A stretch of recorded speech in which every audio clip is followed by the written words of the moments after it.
Assalamualaikum warahmatullahi wabarakatuh. Apa kabar anak-anak? Semoga tetap sehat dan semangat ya belajar daringnya. Pada pertemuan kali ini kita akan belajar tentang komunikasi daring asinkron, yaitu email. Seperti yang sudah kita bahas pada pertemuan sebelumnya, bahwa komunikasi daring asinkron adalah komunikasi yang dilakukan secara tunda atau dilakukan secara tidak serentak. Nah, pada pertemuan kali ini kita akan membahas salah satu contoh dari komunikasi daring asinkron, yaitu email. Email di dunia nyata sangat bermanfaat, khususnya di dunia pendidikan dan di dunia kerja, yaitu digunakan untuk mengirimkan pesan atau digunakan untuk mengirimkan dokumen dari satu pihak ke pihak yang lainnya. Seperti yang sudah kita sering lakukan, yaitu kita sering meminta siswa mengirimkan sebuah tugasnya atau mengirimkan tugasnya melalui email. Sebelum kita masuk ke dalam pembahasan tentang email, terlebih dahulu Bu Siti akan menyampaikan tujuan pembelajaran kali ini. Adapun tujuan dari pembelajaran pada pertemuan kali ini, yaitu yang pertama, siswa dapat menjelaskan apa itu email. Tujuan yang kedua, siswa dapat menyebutkan jenis-jenis dari email. Tujuan yang ketiga, yaitu siswa dapat mengidentifikasikan kelebihan dan kekurangan dari masing-masing jenis email. Dan tujuan yang terakhir, yaitu siswa dapat melakukan atau siswa dapat mempraktekkan bagaimana cara mengirimkan sebuah email, di mana di dalam email tersebut nanti akan kita lampirkan sebuah file. Baik, langsung saja kita masuk ke dalam pembahasan email. Apa itu email? Ya, email adalah surat elektronik yang berfungsi sebagai pengiriman pesan melalui perantara teknologi, baik itu komputer, laptop, maupun HP yang terhubung dengan jaringan internet. Adapun layanan penyedia pembuatan email diantaranya yaitu Microsoft Outlook, Yahoo, Zoho, dan Gmail. Dan penyedia pembuatan email yang kita sering dengar atau sering kita gunakan yaitu Yahoo Mail dan Gmail, karena memang dua penyedia ini sangat populer.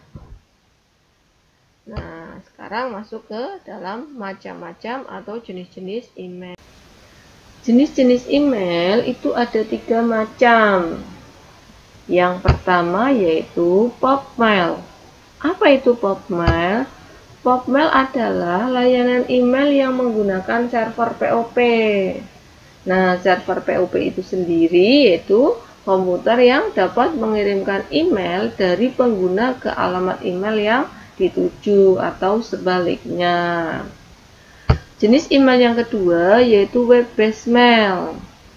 Web-based mail adalah layanan email yang ditawarkan oleh website-website penyedia jasa layanan email, dan ini biasanya bersifat gratis. Jenis email yang ketiga yaitu email forwarding. Apa itu email forwarding? Email forwarding adalah email yang meneruskan email yang diterimanya ke alamat email yang lainnya. Jadi jenis email ini hanya bersifat sementara. Dari ketiga jenis email ini, masing-masing mempunyai kelebihan dan kekurangan. Baik, kelebihan dan kekurangan yang pertama yaitu jenis email PopMail. Jenis email PopMail mempunyai kelebihan yaitu email dapat dibaca pada saat offline. Jadi, jenis email ini bisa dibaca pada saat kondisi tidak terhubung ke internet. Kelebihan yang kedua yaitu komputer yang terhubung ke internet hanya pada saat mendownload email dari server, sehingga biaya yang dikeluarkan itu cukup murah. Sedangkan kekurangan jenis dari email PopMail yang pertama yaitu email tidak bisa dibuka di sembarang tempat, yaitu hanya pada komputer tertentu saja. Kekurangan yang kedua yaitu untuk mendownload email dari server, komputer harus mempunyai program client mail. Jadi, komputer yang digunakan untuk membuka atau mengakses email PopMail itu harus mempunyai program tambahan yaitu client mail. Nah, bagaimana anak-anak? Bisa dipahami? Oke, baik. Sekarang kita masuk ke kelebihan dan kekurangan email yang kedua, yaitu web-based mail. Web-based mail mempunyai kelebihan, yaitu email ini diberikan secara gratis oleh website yang bersangkutan. Contohnya yaitu google.com dan yahoo.com. Kelebihan yang kedua yaitu email ini dapat diakses atau dibuka di sembarang tempat selama tempat itu ada jaringan internetnya. Sedangkan kekurangan dari web-based mail yaitu untuk pengecekan, pembacaan atau pengiriman email hanya dapat dilakukan pada saat online, sehingga biaya yang dikeluarkan itu akan relatif mahal atau relatif besar. Nah, sekarang kita masuk ke kelebihan dan kekurangan jenis email yang ketiga, yaitu email forwarding. Kelebihan email forwarding yaitu email ini bisa menyembunyikan alamat email yang sesungguhnya. Sedangkan kekurangannya, email ini hanya bersifat sementara karena hanya meneruskan email yang dituju ke alamat email yang lainnya. Nah, demikian tadi pembahasan kali ini, yaitu tentang apa itu email, jenis-jenis email, kelebihan dan kekurangan email. Nah, sekarang kita masuk ke dalam praktek atau tutorial praktek. Nah, untuk praktek kali ini yaitu Bu Siti akan mengambil materi pengiriman email. Untuk materi pembuatan akun email, Bu Siti lewatkan saja karena kalian sudah semuanya membuat email dan sudah mempunyai email. Jadi sekarang kita akan memasuki atau akan praktek bersama-sama bagaimana cara mengirimkan sebuah email.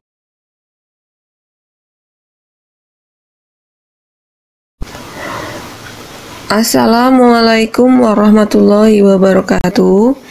Pada kesempatan kali ini kita akan belajar bagaimana cara mengirimkan sebuah email, di mana nanti di dalam proses pengiriman email tersebut akan kita lampirkan sebuah file, baik itu file dokumen, gambar, ataupun video.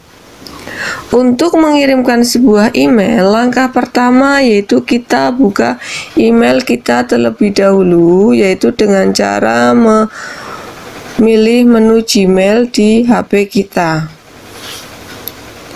Nah, di sini email Bu Siti sudah terbuka karena sebelumnya Bu Siti sudah melakukan login.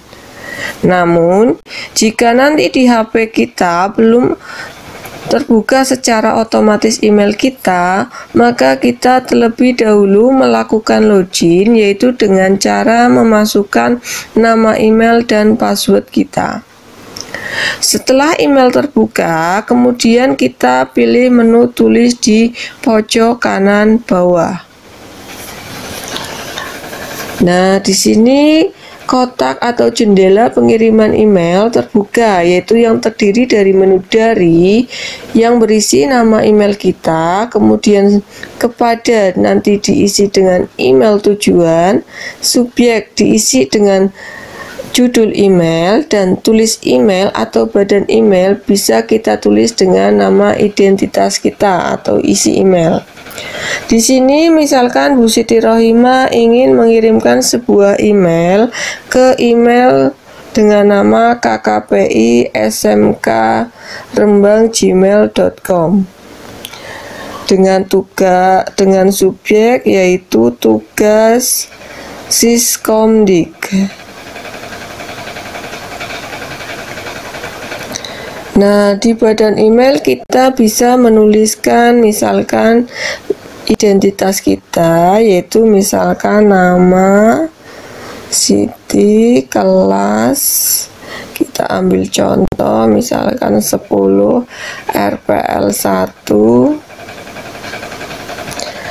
Nah, setelah kita mengisi kolom kepada, kemudian subjek dan badan email, jika kita ingin mengirimkan sebuah email tanpa melampirkan sebuah file, kita bisa langsung memilih ikon kirim di pojok kanan atas yang berwarna biru, yaitu segitiga yang berwarna biru.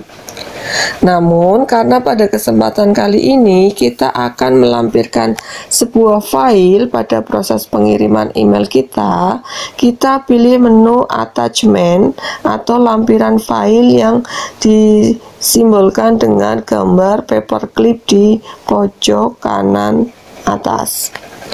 Nah, di sini ada dua pilihan, yaitu lampirkan file, sisipkan dari drive. Lampirkan file jika file yang akan kita sisipkan di email berasal dari HP kita. Sedangkan disisipkan dari drive jika file yang akan kita sisipkan kita ambil dari drive atau file yang sudah kesimpan di drive. Pada kesempatan kali ini kita akan melampirkan dua file, yaitu yang berasal dari HP dan dari drive. Pertama, kita pilih yang dari HP kita terlebih dahulu. Nah, di sini misalkan Bu Siti ingin menyisipkan sebuah gambar. Oke. Setelah gambar ini masuk, kemudian kita bisa memilih file yang kedua, yaitu file yang berasal dari Google Drive. Kita pilih menu lampirkan file lagi atau attachment, kemudian kita pilih sisipkan dari drive. Nah, kemudian kita pilih drive saya. Nah, di sini kita tinggal memilih file yang akan kita sisipkan. Misalkan di sini Bu Siti ingin menyisipkan sebuah file, yaitu lembar kerja komunikasi daring. Kita pilih filenya, kemudian kita belum ini, pilih menu pilih. Nah, di sini sudah dua file atau dua dokumen masuk, yaitu yang berasal dari HP dan yang satu berasal dari Google Drive. Setelah dua file ini terupload dengan sempurna atau mencapai 100%, kemudian kita pilih menu kirim, yaitu gambar segitiga berwarna biru di pojok kanan atas. Kita pilih. Email telah terkirim dan kita bisa mengeceknya di menu terkirim, yaitu dengan cara memilih garis 3 di pojok kiri atas, kemudian kita pilih menu terkirim. Nah, di sini ada laporan email yang baru saja kita kirimkan, yaitu email kepada KKPI dengan subjek tugas Siskomdik, di mana di email tersebut terdapat dua file lampiran, yaitu berupa file gambar dan file dokumen. Nah, demikian pembelajaran kali ini, yaitu proses pengiriman email, di mana di dalam email tersebut kita lampirkan sebuah file. Bagaimana anak-anak? Bisa dipahami dan dimengerti? Baik, untuk tugas di rumah, silakan nanti kalian mengirimkan 2 buah file dengan melalui email, yaitu ke emailnya Bu Siti Rohimah, yaitu 2 file tersebut, satu berasal dari HP dan satu berasal dari Google Drive. Untuk file, ketentuan filenya nanti kalian bisa lihat di Classroom. Demikian pertemuan pada kali ini, dan semoga bisa bermanfaat buat kita semua. Terima kasih. Wabillahi taufik wal hidayah. Wassalamualaikum warahmatullahi wabarakatuh.